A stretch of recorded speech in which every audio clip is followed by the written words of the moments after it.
안녕하십니까. 금일 예정된 대한민국 의학한림원 한국연구재단 포럼을 시작하겠습니다. 저는 의학한림원 윤리위원회 간사를 맡고 있는 성균관 의대 내분비내과 이원영입니다. 금일 포럼을 준비해 주신 양철우 윤리위원장님과 많은 교수님들께 감사드립니다. 우선 포럼을 시작하기에 앞서서 의학한림원 원장님과 연구재단 이사장님께 인사 말씀을 청해 듣도록 하겠습니다. 우선 의학한림원 원장님이신 왕규찬 교수님께 부탁드리겠습니다. 네, 안녕하십니까. 대한민국 의학한림원 원장 왕규창입니다. 오늘 저희 의학한림원이 한국연구재단과 함께 부실의심 학술지 대응을 위한 포럼, 약탈적 학술지 어떻게 대응할 것인가를 개최하게 되어 이를 무척 의미 있는 일이라 생각합니다. 그간 의학한림원은 윤리위원회를 중심으로 의학 연구에 있어 지켜야 할 윤리적 측면들을 살펴보고 필요한 제안들을 해왔습니다. 이미 여러 해 전부터 수면 위로 떠오른 약탈적 학술지와 부실 학술지의 문제는 이와 비슷한 성격을 가진 부실한 국제 학술대회 참석 문제와 함께 의학 분야에서도 연구와 연구자의 신뢰를 떨어뜨리는 일이었습니다. 다행히 각 대학과 연구기관에서 이 문제를 인식하고 대처하여 많은 부분 개선되었지만 사무행정적으로 쉽지 않은 일이고 전문가들 판단도 일치되지 않아 불행하게도 이 문제는 아직도 남아 있습니다. 근본적으로는 임용과 승진의 압박감을 느끼는 연구자들이 연구 자체보다는 이를 포장하는 데 관심을 더 갖게 되거나 연구 업적 포장을 통한 2차 이득, 세컨더리 게인을 얻고자 하기 때문이라고 생각합니다. 자세한 질적 업적 평가에 한계가 있는 점을 악용하여 업적의 양적 부풀림을 통하여 재반 보상과 포상을 챙기고 부실한 학술대회 참석을 통하여 학술 활동보다는 취미 활동을 하는 것은 아닌가 하는 생각도 듭니다. 그렇기에 오늘 포럼을 통하여 이 문제의 현황과 쟁점을 살피고 대처 방안을 논의하는 것은 연구자와 학계의 자정 노력으로서 매우 의미 있는 일이라 생각합니다. 귀한 시간을 할애하셔서 오늘 포럼에서 발표와 토론 그리고 좌장과 사회를 맡아주신 여러분들께 감사의 말씀을 올립니다. 아울러 이 행사가 가능하도록 많은 노력을 해주신 한국연구재단의 이광복 이사장님과 의학학단 김성준 단장님, 의학한림원 윤리위원회의 양철우 위원장님을 비롯한 양 기관의 임직원 여러분들, 그리고 오늘 포럼에 참석해 주신 여러분들께도 깊은 감사의 말씀을 올립니다.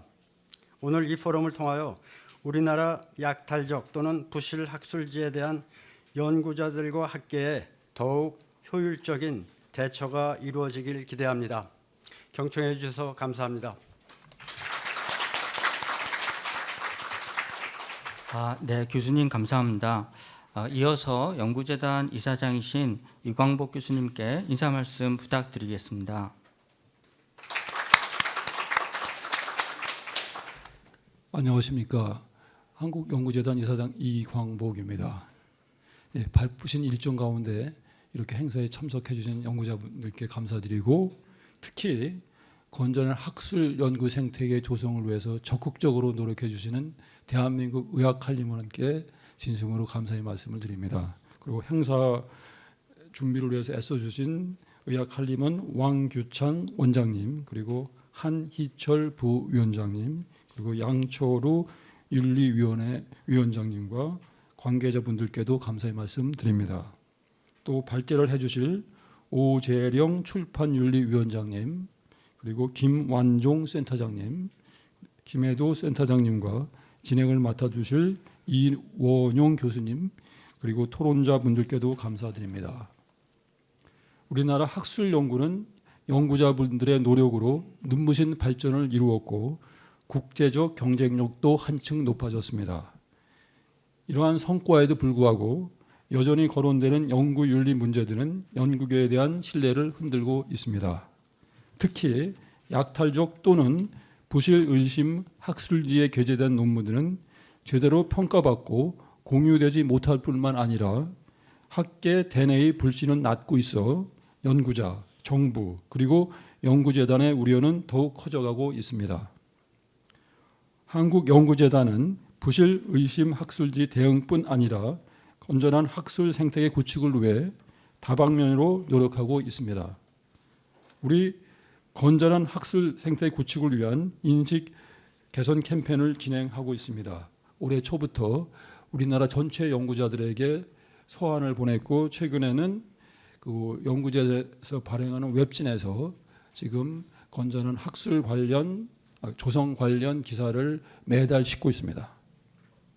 그리고 이뿐만 아니고 질적 평가 시스템의 정착 방안을 고민하고 있고 오랫동안 하고 있는데 정착하는 데 시간이 굉장히 많이 걸리고 있습니다. 그래서 이것도 의학 한림원에 많은 도움이 필요합니다. 그리고 올해서부터는 신청, 평가, 협약 등 단계별로 부실 의심 학술지에 대한 안내 및 교육을 더욱더 강화하고 있습니다. 그리고 올해는 공동 포럼 개최, 정책 연구 지원 등을 통해 학계 스스로의 자정 노력을 지원을 시작했습니다. 앞으로 이 노력은 계속될 것입니다. 연구자들의 연구 윤리가 제대로 확립되기 위해서는 무엇보다 학문 공동체 스스로의 노력이 우선되어야 합니다. 대한민국 의학한림원은 약탈적 학술지 문제를 심각하게 인식하고 본 포럼에서 논의된 의견을 종합하여 약탈적 학술지 근절을 위한 권고안을 발표할 예정이라고 들었습니다. 의학한림원의 이와 같은 노력이 좋은 선도 사례가 되어 앞으로 다른 학술 연구 분야도 연구 윤리 확립 방안을 스스로 모색하게 하는 긍정적인 자극체 역할을 하리라 생각합니다. 그래서 오늘이 저는 의미가 아주 왕규창 회장님 그 말씀 하셨는데 의미가 아주 크다고 생각합니다. 이러한 계기를 마련해 주신 의학한림원 임직원 및 회원 여러분께 다시 한번 깊은 감사의 말씀드립니다. 한국연구재단 역시 의학한림원과 협력해 건강한 학술 생태계 구축을 위해 적극 나서며 부실 의심 학술 대응 노력이 우리나라 학술 연구 전 분야로 확대될 수 있도록 최선을 다하겠습니다. 네, 감사합니다. 예, 교수님 대단히 감사드립니다. 예, 그러면은 이제 본격적인 행사 진행을 시작하겠습니다. 오늘은 이 세 분 선생님의 발제를 들어보고 이어서 토론 시간을 갖도록 하겠습니다. 예, 첫 번째 발제자님을 소개해드리겠습니다. 김혜도 선생님이시고요. 예, 현재 한국연구재단 연구윤리지원센터장을 재직 중에 계십니다. 선생님께서는 이제 충남대 법학박사 취득하셨고 한국과학재단 재직하셨고 코넬 대학교 방문연구원 역임하셨습니다. 그럼 김혜도 선생님께 강의를 부탁드리겠습니다. 네, 안녕하십니까. 방금 소개받은 한국연구재단 연구윤리센터장 김혜도입니다. 강의에 앞서 먼저 지금 발표 자료를 보시면 저희 세 분이 만든 자료에 많은 부분이 중복 지업이 되어 있더라고요. 그러니까 사전에 각본이 없이 작성하다 보니까 많은 그림들이 일치하는데 첫 번째 발표할 때 제가 조금 시간을 더 써서 그냥 그 풀로 하고 그다음에 뒷부분에서 아마 두 분께 조정을 할 수 있을 것 같습니다. 네, 시작하겠습니다. 오늘 제가 이제 발표드릴 목차는 이와 같은데요. 먼저 이제 간략하게 그 연구 윤리가 뭔지, 그다음에 최근 주요 이슈가 뭔지, 그다음에 오늘 주요 주제인 이제 부실 의심 학술지 또는 약탈적 학술지의 현황과 추세에 대해서 간략하게 말씀드리고 재단에서 아까 우리 이사님께서 말씀드렸던 건전한 학술 생태 구축을 위한 캠페인 어떻게 하고 있는지 말씀드리도록 하겠습니다. 먼저 연구 윤리에 대해서 말씀드리겠습니다. 그 도덕과 연구 윤리가 뭔지는 아마 다 아실 거고 한국에서는 도덕이나 연구 윤리가 거기서 그 개념이 비슷합니다. 그런데 서구에서는 약간 모랄리티하고 에틱스의 차이가 있는 것 같습니다. 일반적으로 서구에서는 모랄리티를 할 때는 그 일반적인 기준을 얘기하는 거고 그에 반해서 에틱스를 할 때는 반드시 거기 안에 직업이나 어떤 프로페셔널이 붙는 거거든요. 그래서 오늘 주제인 연구 윤리 내지는 경영 윤리, 스포츠 윤리 이렇게 얘기하고 있습니다. 연구 윤리와 관련해서 많은 용어가 있죠. 연구 진실성, 그다음에 책임 있는 연구 수행 등등이 있는데 아마 이제 오늘 하고 있는 논의는 많은 부분이 책임 있는 연구 수행, 이 소위 말하는 리스폰서블 컨덕트 오브 리서치가 오늘 주제의 많은 부분이 속할 것 같습니다. 그러면 이러한 연구 행위의 구분은 그 가장 바람직한 행동 RCR에서 소위 우리가 말하는 연구 부정행위, 우리가 통상 이조 변조 표절, 뭐 우리나라 같은 경우는 부당저자가 표시가 되어 있습니다만 이러한 가운데 있는 것이 QRP라고 해서 소위 의심스러운 연구 행위인데 사실 정확하니 오늘의 주제인 부실학술지 문제도 보면 QRP 영역에 속하긴 합니다. 그런 정도 개념을 잡으시고요. 그 다음에 여기 보시면 의심스러운 연구 행위 부분에 예시에 여러 가지 있습니다만 마지막 부분에 연구 성과의 불성실한 발표, 즉 좋은 저들의 피어 리뷰를 잘 거쳐서 발표가 돼야 되는데 그냥 대충 해서 이제 발표하는 이런 문제가 오늘의 주제가 아닌가 싶습니다. 최근에 최근에 연구개발사업, 국가연구개발사업 관련해서 가장 큰 변화가 국가연구개발 혁신법 한 번쯤은 다 들어보셨을 거고요. 이것이 2021년 1월 1일부터 시행이 되면서 이게 도대체 뭔가 뭐 이런 논의들이 많이 갔을 텐데요. 일단은 이제 국가연구개발과 연구윤리에 대해서 좀 소개를 드리면 국가연구개발 혁신법이라는 것은 이렇습니다. 기존의 모든 연구개발 사업, 즉 각 부처에서 하는 모든 연구개발 사업은 각 개별 연구개발 사업에 대한 시행 근거 법령이 있습니다.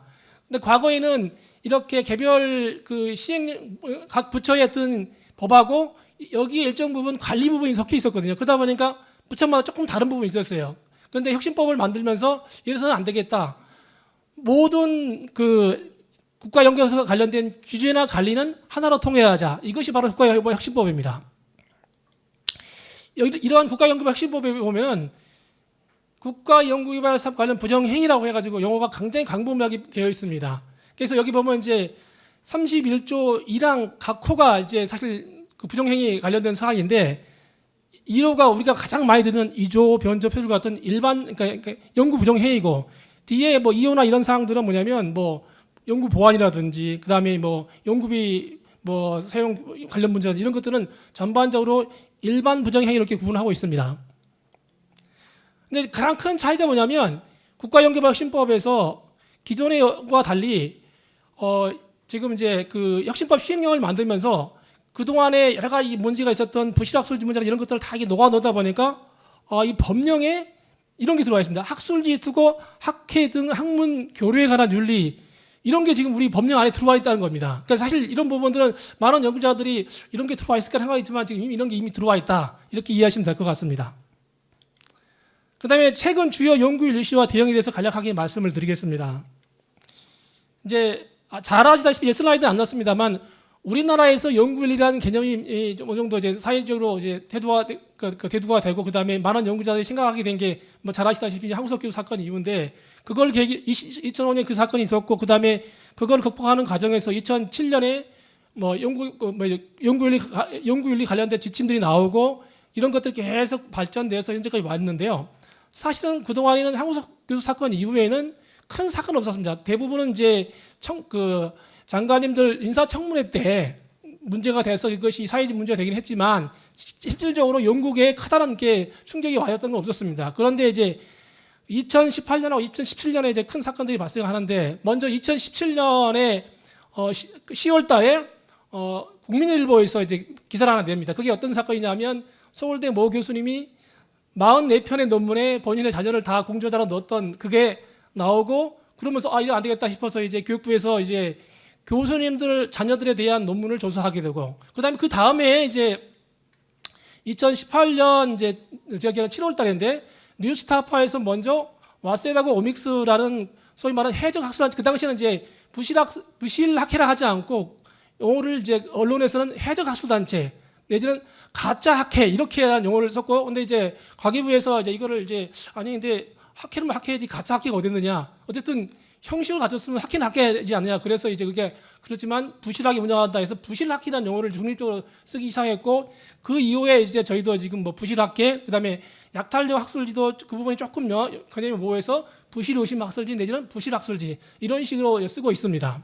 어쨌든 이게 이제 이 두 사건이 그 가다잡은 파장은 뭐냐면 사실 연구윤리가 이런 어떤 영국의 내 이슈여야 되는데 이게 자꾸 이제 언론으로 타면서 사회적 이슈로 커져버리고 이미 잘못하면 그 연구자들이 매도당하는 이런 그 사회적 이익까지 매도되게 되었습니다. 이걸 그러면 대응을 하기 위해서 저희도 뭐 그 실무선에서 어쩔 수 없이 대응할 수밖에 없었고 재단도요. 이제 결국은 이제 뭐 부실 의심 학술지 이용자들에 대해 특히 아세시나 오맥스에 참여했던 분들에 대한 전수조사가 이루어지고 일정 부분 또 이제 연구비 회수가 이루어지고 이런 부분이 있었는데요. 사실 이제 저희도 그 부분이 뭐 어쩔 수 없이 약간 과한 측면도 있었습니다만은 그 당시에 그런 뭐랄까 여러 가지 상황 때문에 그 대대적인 조사가 이루어졌던 그런 상황이 있었습니다. 그리고 이제 미성년 공조자 부당조사 표시 의혹은 이게 이제 처음에는 이제 교수 자녀 부분만 하다가 나중에 이제 뭐 잘 아시다시피 뭐 이게 유력 정치인 자녀, 전 법무부 장관의 자녀 문제까지 이게 불똥이 튀면서 조사가 이제 자녀뿐만 아니라 즉해서 그 교수 논문에 공저자로 들어간 모든 미성년자 논문을 조사하게 됐고 그것이 약 한 1000건 정도의 논문을 해석하게 됐고요. 그중에 약 한 96건 정도가 부정으로 판정받고 또 일정 부분이 그 입학 취소되는 그런 사태까지 지금 뭐 발전했던 상황이 되겠습니다. 그럼 재단 내부에서는 그럼 이와 관련해서 어떻게 대응을 했느냐? 재단에서는 뭐 2018년에 이제 처음으로 재단 내에 연구부정의 신고센터라는 걸 만들어서 이제 저희가 운영을 하고 있고요. 이 신고센터에서는 이제 그러니까 어쨌든 재단으로는 절반 정도는 우리 과제와 관련된 사건이 신고가 들어오고 나머지 절반 정도는 저희 과제와 관련이 없는 것이 들어옵니다. 하지만 저희 과제와 관련이 없다 하더라도 요건이 갖춰지면 일단 대학에 통보해서 관련 사실을 물론 이제 후속 조치 부분에는 보고받지 않습니다. 저희 재단 과제에 대해서만 저희가 이제 보고를 받고 있는 상황이고요. 그다음에 이제 2019년에 뭐 재단의 이제 이사장님 직속 기구로 그 자문기구인 연구윤리위원회를 설치했고요. 그다음에 이제 2020년에 이제 오늘 뭐 제가 센터장으로 있는 연구윤리 지원센터가 설치되게 되었습니다. 또한 이제 그간에 이제 연구윤리 정보 포털이라고 해서 이 부분이 그 주로 이제 그 재단 밖에 있었습니다. 근데 이제 이런 사건들을 계기로 이제 아무래도 좀 책임 있는 기구에서 답변도 해주고 그다음에 운영하겠다 싶어서 저희 재단 안으로 들어와서 연구윤리 정보 포털을 직접 운영을 하고 있습니다. 또한 이제 아까 저희 이사님께서 말씀드렸던 것처럼 정확하게는 작년 12월부터 저희가 이제 건전한 학술 생태 구축을 위한 캠페인들을 준비를 했었고 이제 그런 준비 과정을 거쳐서 올 3월에 이제 저 이사장님 명예 서한을 보내고 그다음에 그 이후에 여러 가지 활동을 했는데 그건 뒤에 다시 설명드리도록 하겠습니다. 그럼 이제 오늘의 본격적인 주제인 부실의심 학술지의 현황과 추세에 대해서 말씀드리겠습니다. 이게 부실의심 학술지 내지는 약탈적 학술지가 뭐냐에 대해서는 참 명확하지는 않습니다. 여기 있는 것처럼 프리젠스 저널 로어 디피니션, 노 디펜스 이게 가장 적절한 표현인 것 같은데요. 정확한 정의도 없고 그렇지만 막을 방법도 없다. 그렇지만 누구나 부실학술지 있는 거 안다라는 어떤 개념의 어떤 요 기사 부분인데요. 요게 가장 그 부실학술지 문제를 대변해주고 있는 기사가 아닌가 싶습니다.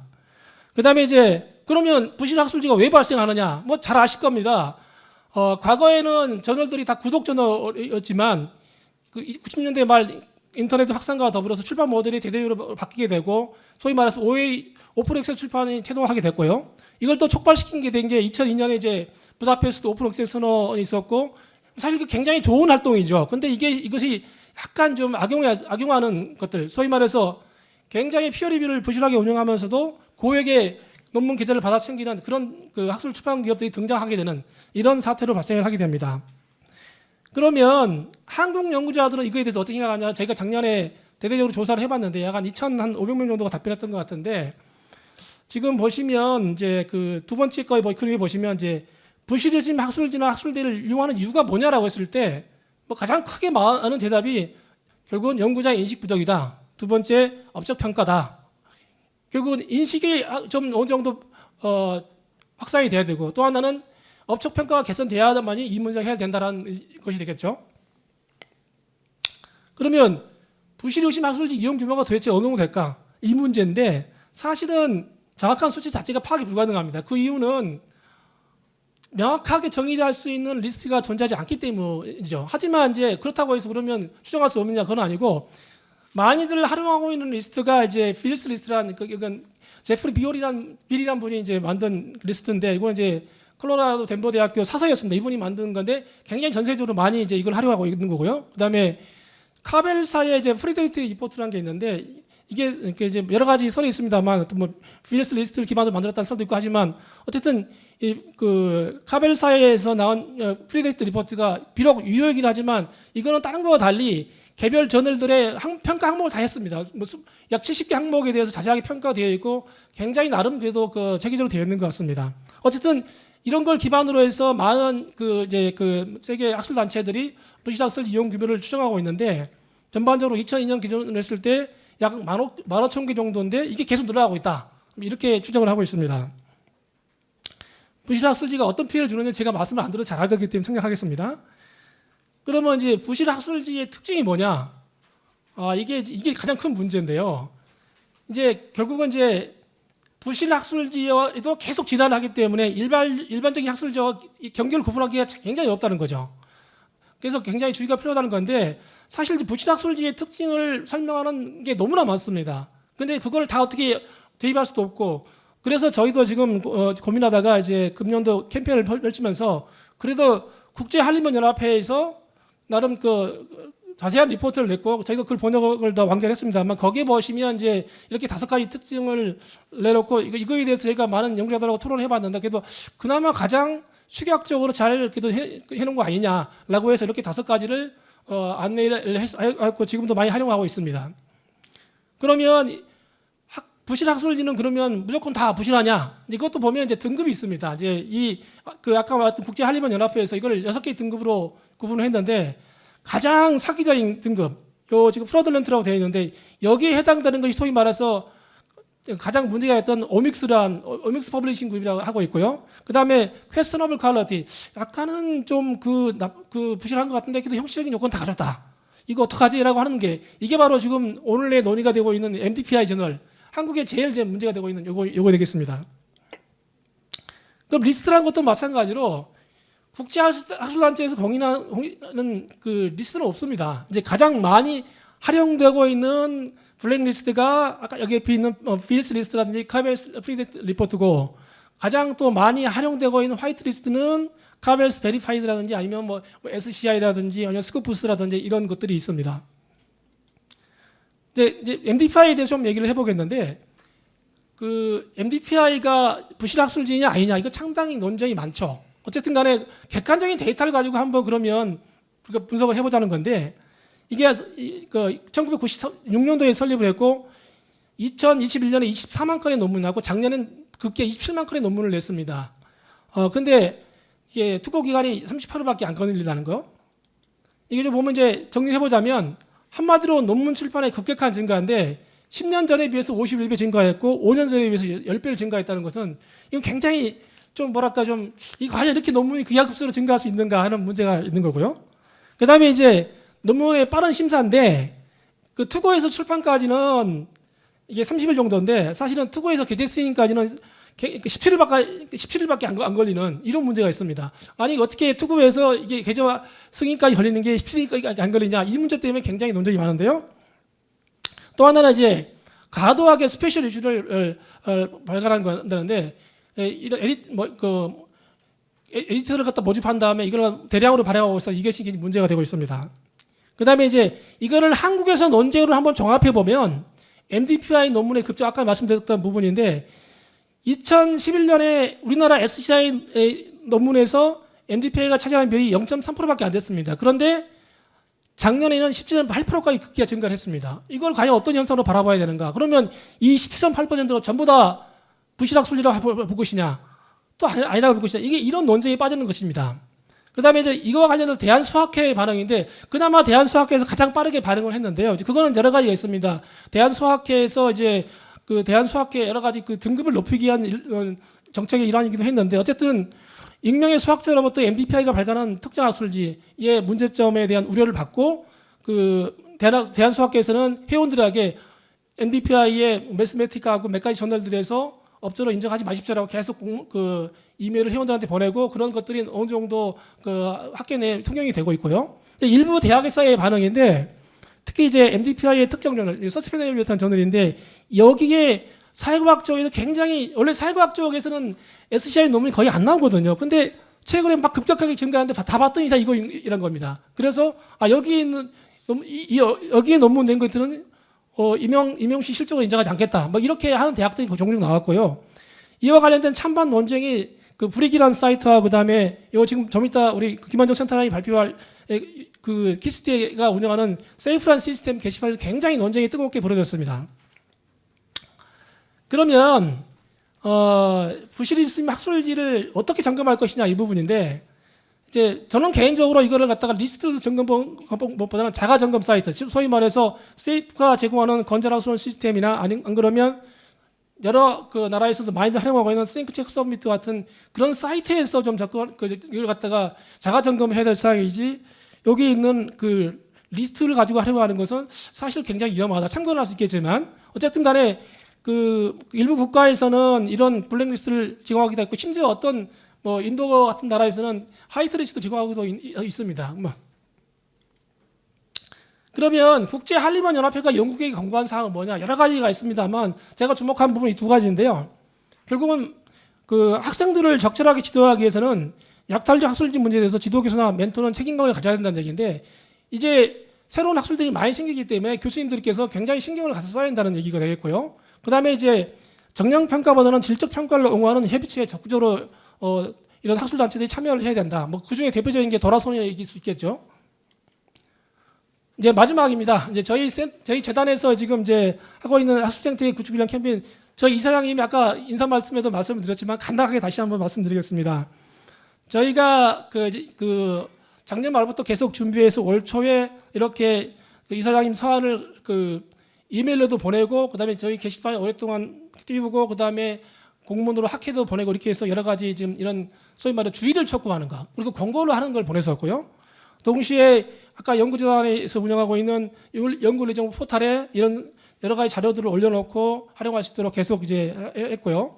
이제 이거는 앞에 부분은 주로 개도 부분이고 가장 이제 임팩트 있는 부분은 저희 이제 기초연구본부에서 이제 결국은 연구재단의 논문이 가장 많이 생산되는 것이 우리 기초연구본부에서 지원한 사업들이지 않습니까? 기초연구 사업들인데 여기 사업의 시행 계획이라든지 협약서에 이런 그 부실 학술 예방을 위한 권고사항들을 추구하고 이런 것들 그다음에 심지어 최근에 이제 그 우리 중견 연구 사업에서 평가자들한테도 혹시 대표 논문이 부실 혹시 학술지인지를 보시고 그런 경우는 평가에서 좀 저희 말해서 적절하게 좀 배제시켜 달라는 그런 식의 요구까지를 했습니다. 그리고 지금 이제 요거는 이제 저희 재단에서 만든 이제 그 저희 이제 뭐 센터의 홈페이지 여기 아까 연구정보 포털에 올려져 있는데 이렇게 교육자를 만들었고 이 영상을 한 25분 정도 됩니다만 이게 자세히 되어 있습니다. 그러다 보니까 최근에 많은 대학들에서 이 영상을 활용하고 있는 것 같습니다. 이상으로 제 발표를 마치겠습니다.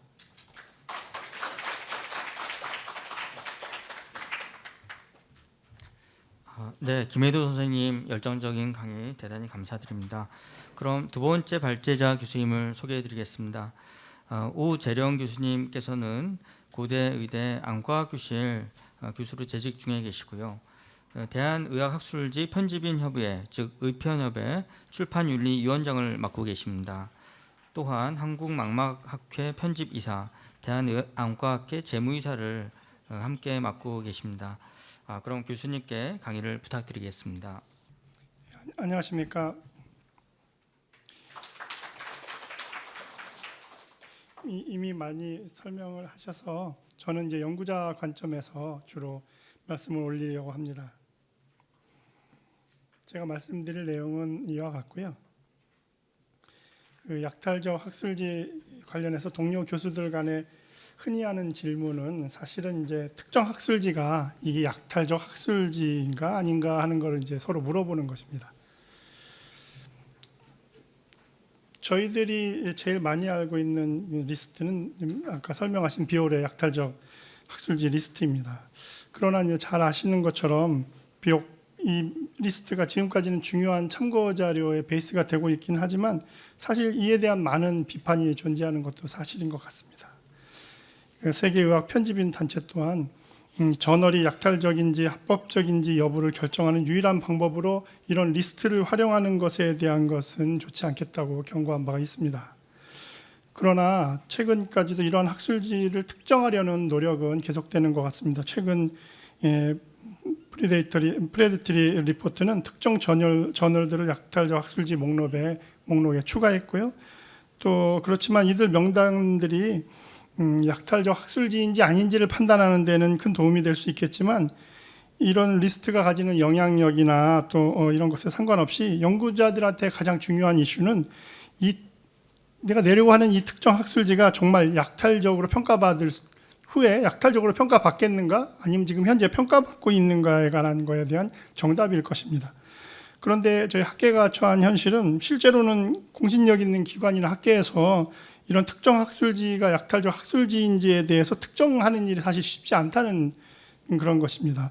저희 연구자들 입장에서는 SCI 리스트나 이런 거에 굉장히 익숙해 있기 때문에 특정 저널이 좋은 논문집인지 아니면 약탈적인지를 표시해주는 어떤 특정한 어떤 리스트를 원하지만 이런 블랙리스트나 화이트리스트를 사용하는 것이 또 다른 논란을 가져올 수 있다는 것을 또 잘 이해하고 있습니다.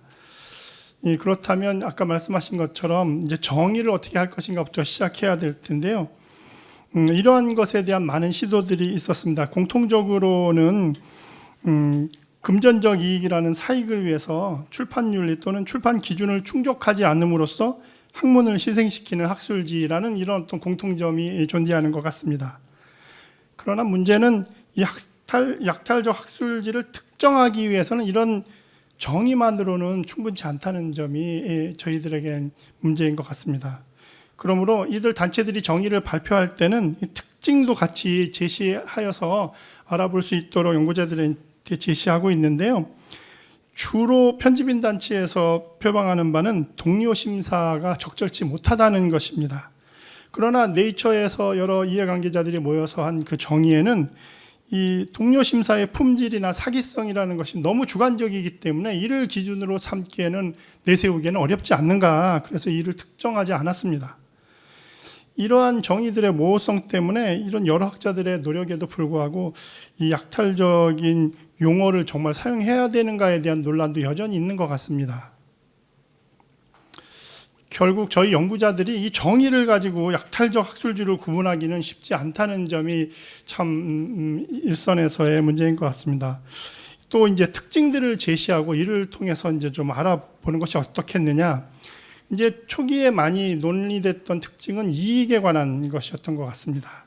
약탈적 학술지의 목표가 금전적 이익으로 흔히 제시되고 있습니다만 이 출판사가 높은 비용을 요구하는 것 자체가 문제라는 인식은 자칫 높은 비용을 청구하고 있는 좋은 학술지들마저 같이 실려갈 수 있어서 논란의 여지가 많은 기준인 것 같다는 생각이 있는 것 같습니다. 정작 문제는 이 약탈적 출판사는 출판사가 당연히 제공해야 되는 질 높은 그런 리뷰나 편집 시스템 같은 서비스를 제공하지 않는 것이 문제이지 이 돈 자체가 문제는 아닌 것 같다는 의견들이 연구자들 사이에는 있는 것 같습니다. 리뷰에 관해서도 의견들이 많은데 빠른 리뷰는 아까 말씀하신 것 같은 이런 문제점을 낳지만 논문의 리뷰에 걸리는 시간이나 그 출간 속도는 학문 분야마다 달라서 이를 천편일률적으로 며칠이라고 정하는 것이 맞느냐 하는 그런 반론들이 많은 것 같습니다.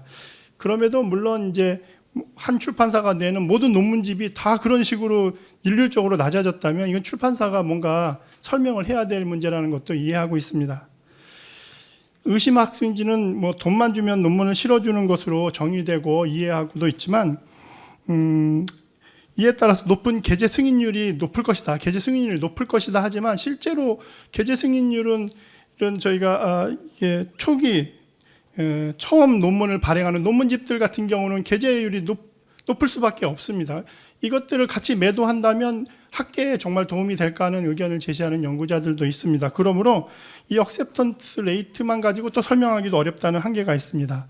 스페셜 이슈에 대한 문제도 있습니다. 과도하게 스페셜 이슈를 늘려서 출판 비용을 회수하려고 또는 게재료를 받으려고 한다는 것이 문제가 될 수 있겠지만 사실 이 스페셜 이슈라는 것도 좋은 긍정적인 면이 많기 때문에 연구 이슈를 같이 모으고 여기에 특별히 권위가 있는 사람을 초청해서 한다면 이것도 좋은 것이기 때문에 이거를 많이 발행한다는 것이 중대한 기준이 돼야 되는가에 대한 논란이 있습니다. 물론 이제 자기 인용 지수는 바람직한 것은 아니지만 자기 인용 지수만으로 또 이것을 평가하는 것도 문제가 있다는 그런 것입니다. 왜냐하면 이 자기 인용 지수라는 것은 사실은 이게 임팩트 팩터를 결정하는 하나의 요소이라 임팩트 팩터를 그대로 받아 쓰는 거에 대한 문제점을 제기하는 것이지 자기인용 지수 하나 가지고 부실 학술지다 아니다 얘기하는 것은 좀 어폐가 있지 않는가 하는 의견을 제시하는 연구자들도 있는 것 같습니다. 정작 출판 과정에서 핵심이라고 할 수 있는 리뷰어와 리뷰어 논쟁은 너무나도 주관적인 것이라서 이것을 가지고 판단하면 좋겠지만 이것이 안 된다는 것이 딜레마인 것 같습니다. 잘 아시는 것처럼 여러 단체에서 의심 학술지의 특징을 이렇게 제시하고 있습니다. 그러나 이런 하나하나의 행동을 가지고서 이렇게 평가하기는 어렵다는 점이 있습니다. 물론 이런 특징을 참고해서 저희 저자들이 논문을 제출할 때 스스로 주의해야 되는 것은 저희들이 이제 많이 인식해 나가는 것 같습니다. 그러나 많은 연구자들이 지적하고 있는 것처럼 실제 저희가 띵크, 체크, 서브밋 할 때 살펴보고 들어가 보자고 한다면 이것들이 다 저희들이 유명한 학술지들도 어느 정도 가지고 있는 성격들이라서 어디를 칼같이 잘라야 되는지 이런 거에 대한 딜레마는 항상 안고 있는 것 같습니다. 네이처 또한 아까 말씀하신 것처럼 실제로 그렇지 않은 논문들이 이렇게 오분류되는 경우도 있다고 인정하였습니다. 결국 약탈적 학술지를 명확하게 나누기보다는 아까 말씀하신 것처럼 스펙트럼으로 나누고 이들의 행동을 특정 행위를 약탈적 행위라고 보고 그 행위를 우리가 들여다보는 것이 정의를 들여다보는 것보다 낫지 않겠냐 하는 운동이 일어나게 된 것 같습니다. 즉 약탈적 행위의 정도에 따라서 분류하고 그 행위들을 살펴보고 그 회색지대를 위험도에 따라서 어느 정도 위험한지를 분류하겠다는 그런 스펙트럼 방식입니다. 이들의 주장에 따르면 이 오른쪽에 나와 있는 저쪽의 그림처럼 이렇게 보느냐 저렇게 보느냐에 따라서 검은색을 나누는 틀이 나누어져 있지만 이걸 사실 이 빨간색이 섞여 있는 이 라인처럼 이렇게 등급을 하나하나 자세히 나누고 이에 따라서 위험도를 평가해서 우리가 이제 마치 경제학에서 스탠다드 앤 푸어스나 무디스와 피치와 같은 리스크로 우리가 투자 정도를 투자할 것인지 말 건지를 결정하는 것처럼 저자들도 논문을 낼 건지 말 건지 이걸 참조하라는 그런 운동이 일어난 것 같습니다. 이들 스펙트럼에 기반한 평가 시스템은 연구자들이 이해하기 쉽다는 점과 이게 이분법적인 리스트를 가지고 있지 않기 때문에 여기서 오는 단점을 극복할 수 있다는 그런 장점이 있겠습니다. 그래서 아까 말씀하신 것처럼 이런 기준을 내서 스펙트럼을 이제 제안을 이제 하시는 것 같습니다. 그러나 이걸 제안했던 연구자들 또한 예로 들은 것처럼 경제학에서 우리가 투자 시스템에서 이런 좋은 투자 시스템을 가지고 있지만 그것이 서브프라임 모기지와 같은 세계 경제 위기를 막지 못했던 것처럼 이러한 스펙트럼에 기초한 저널의 위험도 평가 역시 한계를 가지고 있다는 점이 이것을 제안한 사람들이 제안을 했습니다.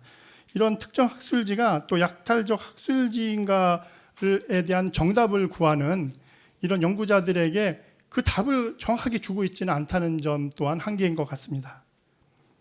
구설수에 오른 학술지에 실린 논문은 모두 나쁜 논문인가? 연구자는 모두 비난을 받아야 되는가에 대한 논란이 인터넷상에 좀 있는 것 같습니다. 약탈적인 학술지는 연구 업적이 필요한 연구자들을 유혹해서 연구자들의 연구 논문을 높은 계제료를 받고 출간하는 것으로 이해되고는 있습니다. 그러므로 연구자는 ICMJ에서 이미 오래전에 밝힌 것처럼 저자로서 자신이 투고하고자 하는 학술지의 진실성, 역사, 업무 관행, 평가 등을 평가할 책임이 저자에게 있고 또 약탈적 학술지를 피해야 한다고 이미 밝히고 있기 때문에 저자들의 책임이 있는 것이 일정 부분 맞는 것 같습니다. 그러나 이들 연구자 또한 어찌 보면 약탈적 학술자의 피해자이기도 한 것이라는 의견도 많습니다. 그러므로 연구자 개인에게 전적으로 책임을 돌리기보다는 이 약탈적 학술지가 학계에 발붙이지 못하도록 이 이해관계자들이 서로 정책을 마련해서 시행하는 것이 좋지 않겠나 하는 의견들이 있었습니다. 감사합니다. 네, 우재룡 교수님 훌륭한 강의 감사드립니다. 그러면 이어서 세 번째 발제자님을 소개해드리겠습니다. 김완종 선생님이시고요. 현재 한국과학기술정보연구원 오픈 액세스 센터장을 맡고 계십니다. 성균관대학교 문헌정보학과 박사를 취득하셨고 약탈적 학술지 대응 전략에 대해 말씀해 주시겠습니다. 그럼 선생님께 강의를 부탁드리겠습니다.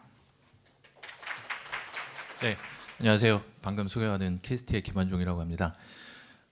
제가 오늘 발표드릴 내용은 약탈적 학술지 대응 전략인데 앞에서 이제 두 분 선생님께서 굉장히 많은 내용을 발표를 해주셨고 저 역시 중복된 내용이 굉장히 많습니다. 하지만 가급적이면 중복되지 않은 내용을 중심으로 설명을 드리도록 하겠습니다. 발표드릴 내용은 보시는 바와 같고요. 일단 그 약탈적 학술지의 발생 배경에 대해서 아까 김혜돈 센터님 잠깐 말씀해 주셨지만 이게 오픈 액세스라는 것을 배경으로 합니다. 그러니까 구독 기반 학술지에서 그 구독료가 계속 인상이 되다 보니까 연구자들은 내가 돈이 없으면 아니면 우리 기관이 돈이 없으면 그 해당 저널을 볼 수 없는 이런 문제들이 생겼고 그래서 오픈 액세스라는 것이 만들어졌는데 이 오픈 액세스의 비즈니스 모형 중에 하나가 이제 골드 OA라고 하죠. 100% OA 저널로 출판하는 이런 것들을 말하고 있는데 이 골드웨이의 비즈니스 모델은 저자나 저자의 소속 기관이 APC를 지불해야만 하는 그런 목적을 가지고 있습니다. 그러다 보니까 상업적인 출판사에서는 저자들로부터 논문을 많이 받고 많이 출판할수록 우리 회사에는 많은 이윤을 챙길 수 있다라는 이런 문제가 발생을 하게 되는 것이죠. 조금 양심 있는 출판사라고 하면 예전에 인쇄저널에서 출판했던 양을 비슷하게 유지를 할 텐데 전자저널로 바뀌다 보니까 무한하게 찍어낼 수 있는 그런 문제가 좀 발생을 하고 있습니다. 그리고 또 한 가지 문제는 이거는 문제라고 보기에는 좀 어려운데요. 유럽의 플래넷스라는 이 프로젝트라든지 아니면 작년에 이제 미국의 과학기술정책실에서 퍼블릭 액세스와 관련된 의무 권고안을 만들어냈습니다. 이 말은 뭐냐면 공공기금으로 수행된 연구 논문은 무조건 오픈 액세스를 하되 출판과 동시에 전 세계에 공개가 될 수 있도록 의무화하는 조치라는 것이죠. 하지만 이제 우리나라는 아직까지 그 부분에는 과기부나 교육부에서 관심이 많지는 않습니다. 하지만 유럽이나 미국 같은 경우는 굉장히 강력하게 추진을 하는 것이죠. 단돈 1달러라도 투입이 됐으면 의무적으로 공개를 해야 된다라고 하는 겁니다. 그래서 이게 커먼즈의 개념으로 계속 가지고 있는 거죠. 그러다 보니까 해외 상업 출판사에서는 더 좋은데? 약간 이렇게 개념이 됩니다. 하지만 최근에 플래넷스에서도 이런 프레데터리 저널이라고 명시적으로 하지는 않았지만 여러 가지 가이드를 주면서 그 가이드를 지키는 학술지에만 논문을 공개하도록 출판하도록 하는 이런 정책도 세우고 있는 것이고요. 예, 뭐 그렇습니다. 전통적인 SCI 저널에 내면은 1년 반에서 2년씩 게재가 될 때까지 시간이 소요되는데 뭐 이런 MDPI 저널 투고로부터 40일 걸립니다. 이번 학기 말까지 제가 논문을 5편을 내야 됩니다. 그러면 빨리빨리 써서 내면은 그 중에 적어도 4편은 수록될 수 있다라는 확률적인 부분을 갖고 있다라는 것이죠. 예, 굉장히 유치한 사례입니다. 제가 받은 메일인데요. 제가 출판했던 논문의 그 초록을 캡처를 해가지고 저한테 메일을 보냈습니다. 이런 논문 되게 좋은 것 같은데 우리 저널에도 비슷한 주제로 출판을 해줄래? 굉장히 유치하고 뭐 굳이 내가 여기에 내야 되나? 뭐 이럴 상황이죠. 죄송합니다. 그리고 오른쪽에 있는 게 보시면은 투고에서부터 출판까지 총 42일이 걸린 것들을 이제 날짜별로 제가 표현을 했고요. 그리고 최근에 이제 저 같은 경우에는 특정 키워드로 프레데터리 저널 목록을 이제 다 스팸으로 걸러냅니다. 하다 보니까 논문 제목에 저렇게 2바이트짜리 특수 문자, 이제 뭐 서유러버라든가 이런 인코딩을 다르게 해서 저한테 또 메일을 보내서 스팸으로 걸러지지 않게끔 하는. 근데 이것도 굉장히 좀 유치한 방식 중에 하나입니다. 다 걸러낼 수 있죠. 근데 이제 보시는 저널 같은 경우에는 이 임팩트 팩터가 허위입니다. 즉 SCI 등재 저널이 아님에도 불구하고 임팩트 팩터가 있다라고 이제 홈페이지에 올려놓는 것이죠. 그래서 우리나라 연구자가 여기에 논문을 냈는데 알고 봤더니 이상해서 철회를 하려고 했더니 이미 프로프 에디팅까지 다 끝났어. APC를 내야 돼. 그래야지 철회해주겠다. 이런 식으로 완전히 이제 사기를 치는 것이죠. 현혹시키고. 그래서 이제 그런 문제들이 있고 노르웨이 같은 경우에는 크리스틴이라고 하는 그 기관에서 레벨 X, 그러니까 약탈적 학술지로 추정되는 그 저널 목록들을 제시를 하고 있습니다. 과거에는 한 1, 20종 정도 됐었는데 최근에는 한 40여 종까지 좀 늘어나 있는 상태이고요.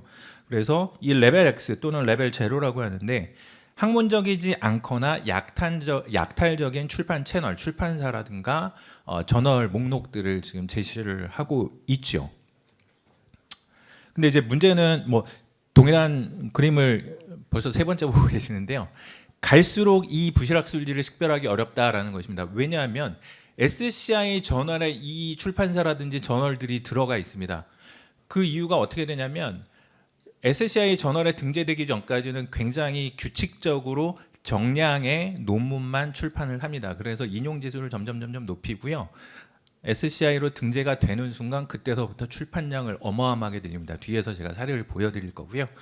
그러면서 셀프 사이테이션을 거는데 같은 저널에서 셀프 사이테이션을 걸게 되면 그 임팩트 팩터가 줄어드는 효과가 있으니까 자기네 출판사에 있는 다른 저널에 인용을 하게끔 만들어냅니다. 심지어 이제 에디터라든지 리뷰어가 이런 논문을 인용을 해라라고 이제 권고를 하는 경우들도 있고요.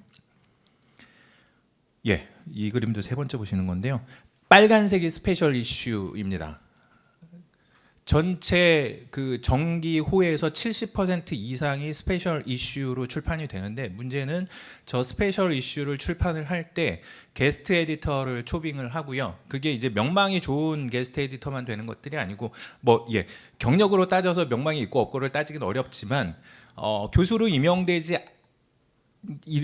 얼마 안 됐거나 아직 교수가 아닌 연구원들한테도 그런 메일을 보냅니다. 게스트 에디터 초청 메일을 보내고요.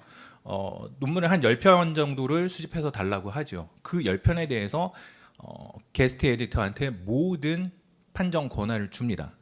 그러면 이것도 이해 충돌의 가능성이 굉장히 많겠죠. 주변에 아는 사람들한테 논문 한 편씩 내줘. 그러면 내가 올려줄게 라고 말할 수 있는 굉장히 쉬운 이야기가 된다는 겁니다. 이제 그런 문제들이 좀 발생을 하고 있는 것이고요. 그래서 이 출판사에 대한 여러 가지 있습니다. 패스트푸드 같아서 가끔 먹는 건 괜찮지만 자주 먹으면 탈나지 않을까요? 그 말은 이런 저널의 논문을 많이 내면 탈나지 않겠느냐 언젠가 이런 식의 것들이 이제 해외 리서치 게이트라든가 이런 쪽에서 나오고 있는 거고요. 근데 이제 왜 문제일까요? 앞에서 말씀드린 것처럼 여러 가지가 있는데 가장 큰 문제는 동료 심사 기간이 짧아서가 아니라 그 동료 심사가 제대로 됐느냐라는 부분이 제일 큰 문제라고 보여지고요.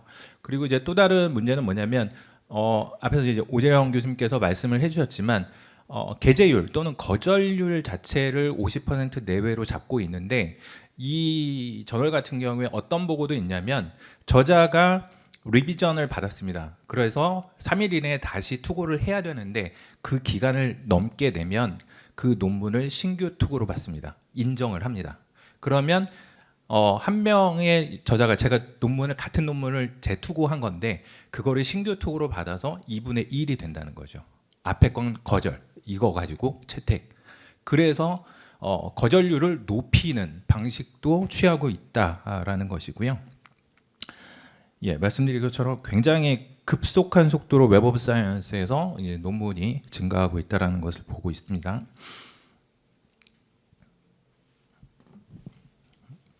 예, 그럼 이제 우리나라 같은 경우에는 이제 어떻게 보실 수가 있냐면 오른쪽이 이제 그 주요 국가에 대한 연도별 논문을 볼 수 있는데 우리나라가 약 5위권 정도 됩니다. 5위에서 6위 왔다 갔다 하고 있어요. 가장 많은 거는 중국이고요.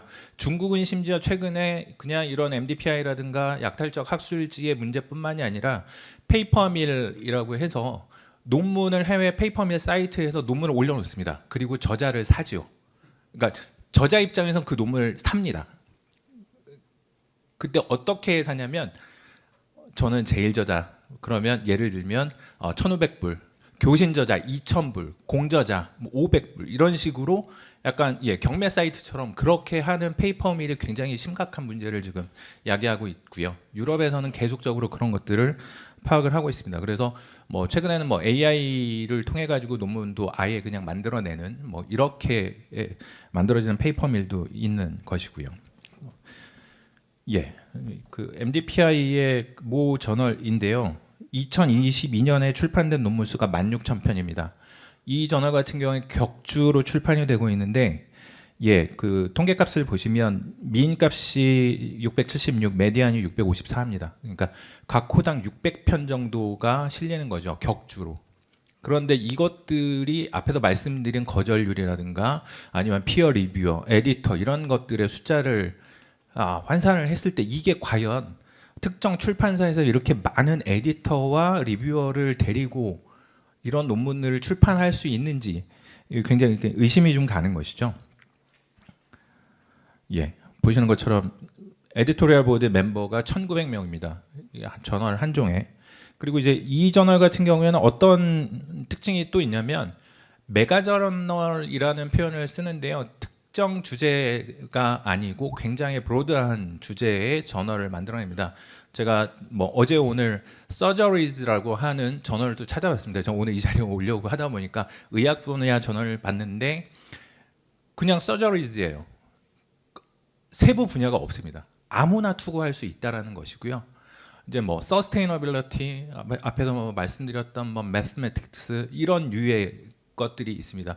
그러면 기초 수학 같은 경우에 굉장히 리뷰가 오래 걸리는데도 불구하고 앞에서 보셨던 것처럼 다른 저널과 유사하게 3-40일 정도면은 논문이 출판된다라는 것입니다. 하지만 이제 그것만 가지고 우리가 꼭 약탈적이냐 아니냐라고 판가름을 하기는 어려운 부분이 있고요.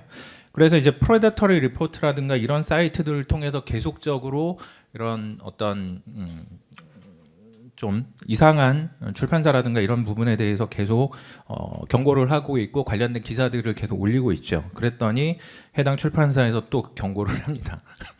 예, 우리 MDPI에 대해서 험담하는 것들은 조심해라 이런 식으로 경고를 딱 했고요. 오른쪽에 프론티어 출판사 같은 경우에는 오히려 조금 MDPI보다는 나아 보이긴 하는데 실제로는 더 들어가 봐야 될 것 같습니다. 그 이유는 뭐냐면 오른쪽에 보시는 게 에디터와 리뷰어에 대한 신상을 아예 공개를 해버립니다. 이걸 이제 보통 오픈 피어 리뷰라고 이야기를 하죠. 최근에 와서는.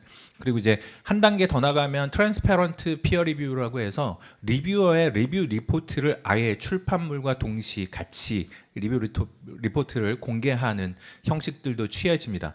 그렇게 되면서 이런 약탈적 출판사나 저널들이 자구책을 계속 마련을 한다라고 하면 언제 계속적으로 그거를 경계할 필요는 없다라고 보여지는데 현재까지 MDPI는 그런 모습은 잘 안 보여지고요. 에디터의 정보만 논문에 제시하고 있는데 아까 보신 것처럼 2만 명의 에디터가 어떤 논문에 대해서 책임을 진다라고 할 수 있을까요? 전혀 저는 그거에는 사실 동의하기는 좀 어렵다라고 보여집니다. 예. 그래서 뭐 관련 연구를 보시면 2번 이상 출판한 그 저자들이 약 45%를 차지를 한다라고 하고 있고요. 제가 그냥 비공식적으로 개인적으로 우리나라 웹 오브 사이언스에서 약탈적 학술지로 추정되는 저널들을 다 받아서 거기에 교신 저자를 좀 돌려봤는데 어떤 분이 100편 넘는 논문을 그 약탈적 학술지로 추정되는 그쪽에 출판을 하신 경우도 봤습니다. 좀 그렇죠. 마지막 대응 전략을 말씀드리면 방금 말씀드렸던 어떤 오픈 피어 리뷰라든지 트랜스페런트 피어 리뷰 같은 것들을 이제 활용해 볼 수 있겠다라는 것이고요. 앱스톰 리서치라고 하는 이쪽은 프레데터리 사이트는 아닌데 굉장히 이런 부분들을 잘 하고 있습니다. 그래서 리뷰어들이 자기의 리뷰를 온라인에서 계속적으로 하고 그것을 출판과 동시에 공개하는 이런 정책들이 있고요. 그리고 이제 저희 기관에서 2019년부터 이제 개발을 해서 2020년에 공식적으로 서비스를 하기 시작한 세이프라는 사이트가 있는데 여기를 보시면 논문보다는 저널명을 검색을 하시면 그 저널의 상세 보기를 확인하실 수가 있고요. 저 오렌지색 버튼을 클릭하시면 오른쪽에 보시는 것처럼 14개의 체크리스트를 저희가 체크한 항목들을 보실 수가 있습니다. 근데 이것을 가지고 부실학술지냐 아니냐라는 것을 판가름하기는 굉장히 어려운 부분이 있지만 현재는 저 주황색으로 되어 있는 것이 오재경 선생님께서 말씀하셨던 약간 스펙트럼처럼 해서 조금 더 위험성이 높으면 검정색에 가까운 것으로 조금 정상적인 학술지에 가까우면 흰색에 가까운 걸로 이렇게 좀 색깔을 달리 표시할 거고요.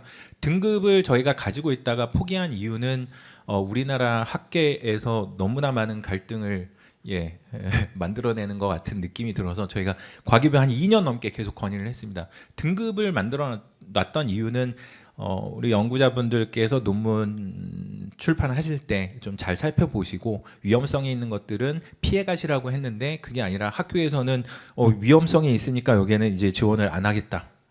출판비 지원을 안 하겠다라고 했습니다. 그게 이제 서울대였고요, 중대였고요, 기타 몇 군데 대학이 좀 있었습니다. 그래서 저희 기관이 거의 몇 개월 동안 업무를 제대로 수행하지 못할 정도였었습니다.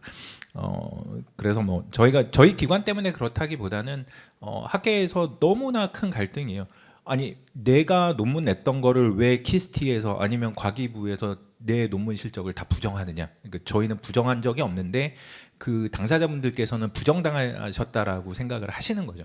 그게 아니라 이제 앞으로 이제 조심하자는 취지였습니다라고 말씀을 드려도 그게 잘 안 되더라고요. 이해를 시켜드리기가 그런 문제가 좀 있었고, 또 하나는 이제 이렇게 저희가 그 토론방이라는 것을 만들어서 특정 학술지가 좀 이슈가 된다라고 하면 그거를 토론 요청을 하고 연구자분들이 오셔서 이제 건전한 토론을 하는 것이죠. 서로를 비방하는 게 아니라. 그래서 그렇게 이 토론 내용을 쭉 전체적으로 보게 되면 제가 이 저널을 잘 모르더라도 이 저널은 좀 문제가 있구나 아니면 괜찮겠구나라고 스스로 판단하실 수 있는 정보가 되지 않을까라고 생각을 하고 있고, 이제 현재까지 개발은 다 되어 있는데 서비스에 적용은 안 되어 있는데요.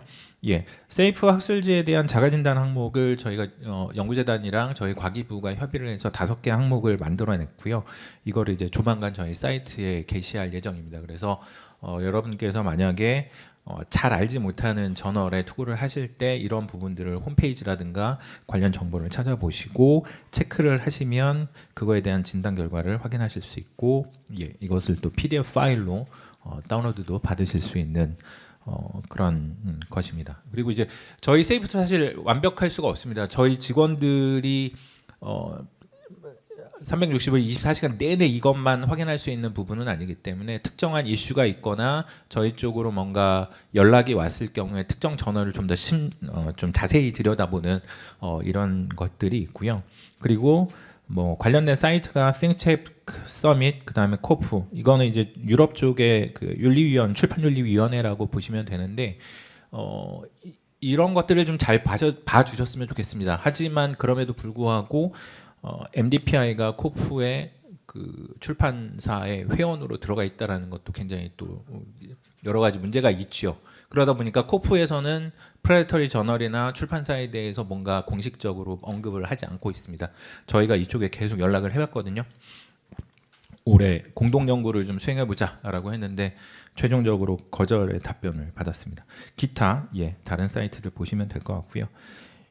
연구재단 발표 에서 출판한 자료를 보시면 기여자의 유형이 순진한 기여자, 잘 모르고 출판사에 가는 경우, 그 다음에 내가 알면서 그 출판사에 기여를 하는 경우, 또는 이제 가짜 과학자, 이렇게 뭐 3가지로 구분이 된다고 하는데 대부분이 순진한 기여자인 것 같고요. 앞에서 말씀드린 것처럼 뭐 두세 번 정도는 그럴 수 있지만 그 이상 만약에 계속적으로 반복이 된다라면 분명히 알면서 그 성과를 가져가시려고 하는 게 아닌가라는 생각이 듭니다. 그래서 앞으로 이제 연구자 스스로 판단할 수 있는 능력을 키우셔야 될 것 같고요. 가장 큰 거는 제가 MDPI 출판사에다가 요청했던 자료 그 내용이 하나가 있는데 뭐냐면 전통적인 저널이 1년에 한 200편 정도 출판이 된다라고 했을 때 그 중에 5% 정도, 그럼 한 10편 정도가 부실하게 동료 심사가 된다라고 가정을 한다라고 했을 때 앞에서 보셨던 것처럼 17,000편의 5%는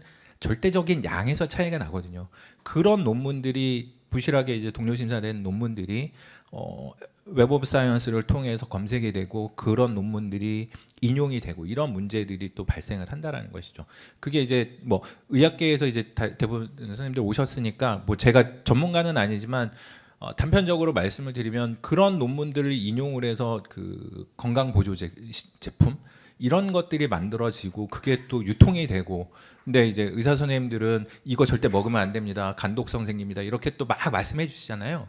그런 심각한 문제들까지 야기가 된다는 거죠. 이게 학문적인 영역에서만 해결이 되는 게 아니라 우리 일반인들에게까지 영향을 미칠 수 있는 그런 부분이 있다라고 하기 때문에 좀 앞으로 뭐 저도 그렇고 다들 조심하셔야 되지 않을까라고 말씀드리면서 발표를 마치도록 하겠습니다. 감사합니다.